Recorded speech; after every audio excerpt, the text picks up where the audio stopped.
नमस्ते,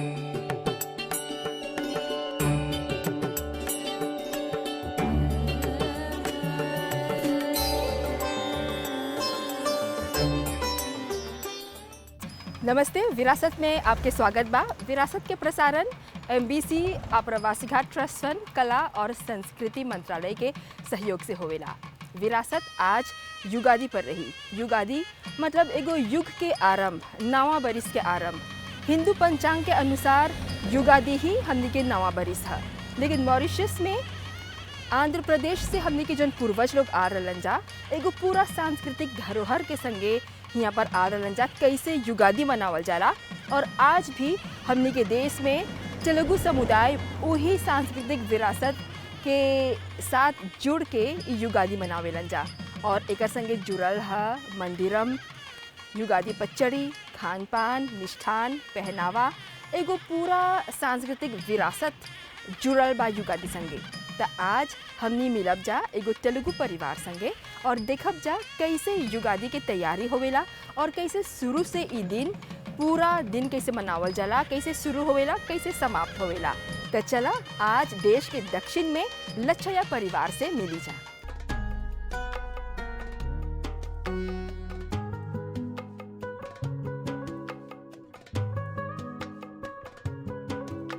अन्ना सिमाद्री, नमस्कार। नमस्कारम। 2025 के युगादि अभी आवता। युगादि कौन महत्व रखेला हिंदू लोग के जीवन में और आंध्र प्रदेश से आल तेलुगु समुदाय के जीवन में? कैसे आप लोग एगो पूरा विरासत, एगो धरोहर के जिए ला जा युगादि के दिन हमनी के थोड़ा समझावा। Ugadi c'est la plus grande célébration de l'univers parce que l'univers finit de commencer à partir de Ugadi. Ugadi ब्रह्मांड के सबसे बड़ा उत्सव कहे कि युगादि से ही ब्रह्मांड के शुरुआत होल बा। और हिंदू पंचांग के अनुसार एक चैत्र मास बोलल जाला और यही दिन पर हमनी के नवा बरिस शुरू होवेला। युगादि युग बोलल जाला समय, आदि मतलब शुरुआत। ई खाली तेलुगु द्वारा ही नहीं मनावल जाला, बल्कि हमनी के बहुत गर्व बा कि हमनी के पूर्वज लोग ई विरासत मॉरिशस अनलन जा और हमी एके आगे बढ़ावत है। हमनी खातिर ई बहुत गर्व के बात है कि हमनी बढ़ चढ़ के सकत है शान से ई परब मनावे। और सब समुदाय संगे मॉरिशस में ई एगो दिन है जब हमनी स्वयं पर चिंतन करिला सा। ई बरिस 2025 के युगादि विश्व वासु के नाम से बा। विश्व वासु मतलब इंसान के अस्तित्व ई दुनिया में रहे खातिर मानसिक संतुलन सबसे जरूरी है। मानसिकता जब ब्रह्मांड संगे शांतिपूर्ण तरीके से चलेला तभी इंसान के सफलता मिलेला। असल में युगादि फजर के घाम उगे से आगे ही ब्रह्म मुहूर्त में शुरू होवेला। कहे घाम उगे से आगे कहे कि हमने के बड़ा आदमी लोग ई बात के बहुत आदर कर ले हवन सा कि घाम के पहला किरण चाही देखे के ओकर सब सुंदर रूप। तो 4:08 फजर के हमनी एगो आध्यात्मिक स्नान लेला सा pour capable de God nous l'écho en bonne santé et en même temps permettre nous bien, very happy. Nous servons dans le spécial, nous craser. En même temps, nous servons aussi posupu veut dire safran. खास सामग्री और तेल से स्नान करिला सा ताकि हमनी के देह सेहतमंद और सुंदर रही।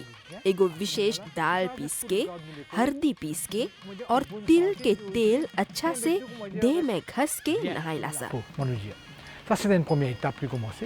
Deuxième, définitivement après ça nous pour retourner vers nous à la maison même, nous commence par une cérémonie à travers। दूसरा चरण है हमनी के घर के रंगोली जो द्वार पर बनेला और द्वारी पर तोरणम के मतलब आम के पत्ता से हमनी स्वागत करिला सा, आकर्षित करिला सा महालक्ष्मी के। युगादि के अवसर पर ई महादेवी के अपन घर में हमनी आमंत्रित करिला सा तोरणम और rangoli. Ban invité qui vient ici. Et là nous peut accueillir Mahalakshmi la déesse pour Queen, continue comme nous pédions, puis Vitli continue pour l'occasion Yugadi. Et puis ça, c'est beaucoup plus important pour Yugadi. Et then, on appelle ça un Naivédium, une offrande extrêmement importante qu'on appelle Yugadi Pachedi. एगो प्रसादम है जोन युगादि के दिन सबसे जरूरी है और ऊ है युगादि पचड़ी जोन 6 गो स्वाद से बनेला। ई 6 गो स्वाद हमनी अपन रोजमर्रा जीवन में हर रोज जिहिला सा। मीठा, खट्टा, कस्सा, तीता, नमकीन और कड़वा। ई से ई बात चाहिए समझे के कि नहीं सोचा जीवन हमेशा अच्छा, मीठा या कड़वा रही। सब स्वाद ई जीवन में है और हमने के चाहिए एक अच्छा संतुलन रखे के। ई प्रसाद हमनी महालक्ष्मी और महाविष्णु के चढ़ाइला सा और विशेष मिठाई भी बनेला। भगवान के प्रार्थना के बाद हमनी बड़ा आदमी लोग के पांव छू के आशीर्वाद लेला सा और फिर मंदिरम जाइला सा। Dans les temples là-bas, nous avons l'occasion pour recueillir nous et en même temps rejoindre nous en congrégation avec toute une famille dans la société. Et puis là-bas, nous pouvons gagner l'occasion, non seulement gagner l'occasion de gagner Darshanam Mahavishnu, mais aussi prendre connaissance Panchanga Shravana. ई एगो मौका है पूजा करे के और सामाजिक सामुदायिक जुटाव में भी भाग लेवे के। हुआ महाविष्णु के दर्शन होवेला और पंचांग सुने के मौका मिलेला। बहुत जरूरी है पंचांग, काहे कि युगादि पर ही हमनी के पंचांग शुरू होवेला। तब पूरा बरिस के जोन ज्योतिषी है, जोन ओरोस्कोप है, वो हमनी के मिलेला कि कौन चीज कैसे रही। राष्ट्रीय जुटाव भी होवेला और सांझ के हमनी सब परिवार मिलीला सा। Avec la fédération, avec un programme culturel, là, les jeunes dépiquent un petit peu une valeur culturelle. Et puis, définitivement, dans l'après-midi, nous retournons en famille. और हमने ये भी देखले है जा कि युगादि के दिन एगो पारिवारिक भोज करेला जा, एगो ऐसन लंच होवेला परिवार संगे जो एकदम सात्विक है। एकर पर थोड़ा हमनी के बोला। Le repas familial est toujours traditionnel. हमनी के खाना परंपरा के अनुसार रहेला। 7 गो तकारी, पोली होरा भी बनेला, कोई खिचड़ी बनावेला। ऐसन खाना जेकर से दिमाग और मन शांत रहेला।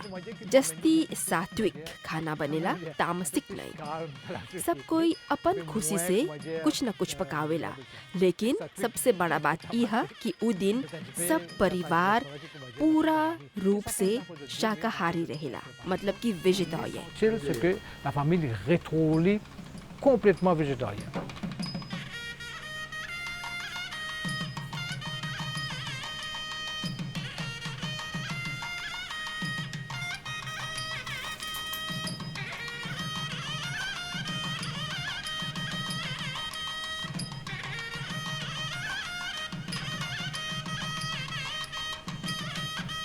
नवीनी जी, हमने के ई बतावा कि युगादि पचड़ी में कौन कौन एग्रेडिएंट, कौन कौन सामग्री आप लोग मिलावेला जा और काहे ई सब सामग्री ओकर में मिलेला और फिर काहे ई पचड़ी बनेला युगादि के दिन।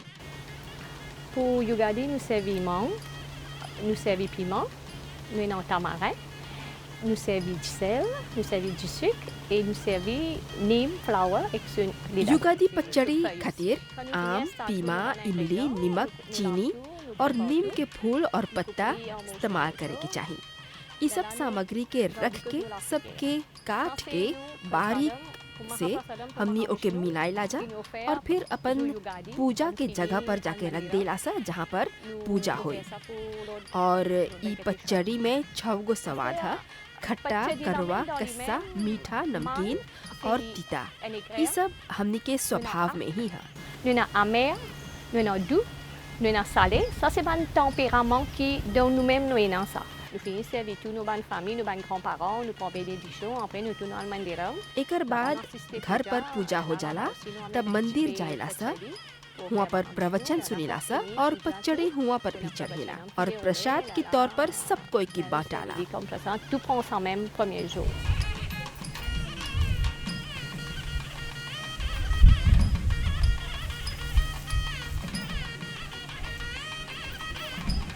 प्रीतिमा जी, हमने देखा थे जा कि आप लोग यहाँ पर एगो सुंदर रंगोली बनावत हवा जा जेके मोगू बोलल जाला और साथ में एकर अनेक नाम भी बा। तो हमने के बोला काहे युगादि पर आप लोग ये रंगोली बनावेला जा? Rangoli en Telugu nous dit Mugu. Ça c'est nous faire lire devant nous la porte dans tout ban auspicious day. Rangoli के हमनी मुगु बोलीला सा। हर शुभ अवसर पर मुगु बनाएला सा। युगादि पर भी हमनी चाहिला सा सबके जीवन में रंग भरा रही। ई में चाउर और दूसरा घैंसेक भी पीस के डालीला सा ताकि जोन जीव ई सब महीन चीज पर जिएला ओके खाना मिली। ऐसे हमें प्रकृति के रक्षा करीला सा और प्रकृति हमनी के रक्षा करेला। Ce durée, ce grain sec, c'est nous aider pour consommer sa banane grain sec là. Et en même temps, nous pouvons préserver la nature et les insectes de la nature. Et ça pour aider nous plus beaucoup, comment dire, nous capables d'aider aussi. Et en retour, là, aide-nous de nous beaucoup de choses en retour. ओम सर्वेषां स्वस्तिर्भवतु सर्वेषां शान्तिर्भवतु सर्वेषां पूर्णं भवतु सर्वेषां मङ्गलं भवतु survey भवन्तु सुखिनः सर्वे सन्तु निरामयाः सर्वे भद्राणि पश्यन्तु मा कश्चित् दुःखभाग् भवेत्। ओम असतो मा सद्गमय तमसो मा ज्योतिर्गमय मृत्योर्मा अमृतं गमय। ओम शांति शांति शांति। ओम पूर्णमद पूर्णमिदं पूर्णात् पूर्णमुदच्यते पूर्णस्य पूर्णमादाय पूर्णमेवावशिष्यते। ओम शांति शांति। हरि ओम श्री गुरुभ्यो नमः। हरि ओम। अन्ना कृष्णा, हमने के थोड़ा समझावा कि युगादि के दिन आप लोग तोरणम काहे लगावेला जा? कौन चीज़ से आप लोग ई तोरणम बनावेला जा? Normalement, Toranam, c'est un feuillage qui vient nous servir plus facilement. तोरणम आम या कोको के पत्ता से बनेला। ई सब पत्ता बहुत ऊर्जा आनेला, सकारात्मक ऊर्जा, l'énergie पॉजिटिव। वही खातिर उ सब पेड़ पौधा के चाहिए हमेशा सुरक्षा करेगी जेकर से हमनी के जीवन में सकारात्मकता आवेला। और ई सब जब द्वार पर लगेबा त आपके भी सुख मिलेला, आप भी मुस्कुराहट और सुख और शांति से रहबा। Positif et bien souriant, on va dire. और हमने ये भी देखा था जा कि आप लोग द्वारी पर भी हल्दी लगावेला जा जेके पसुपू बोलल जाला और साथ में कटोरी में भी अलग से ही तैयार करके रखा गल बा। एकर जोन महत्व है युगादि पर थोड़ा हमने के ई समझावा। Et Passepour, c'est une affaire de piété. Piété.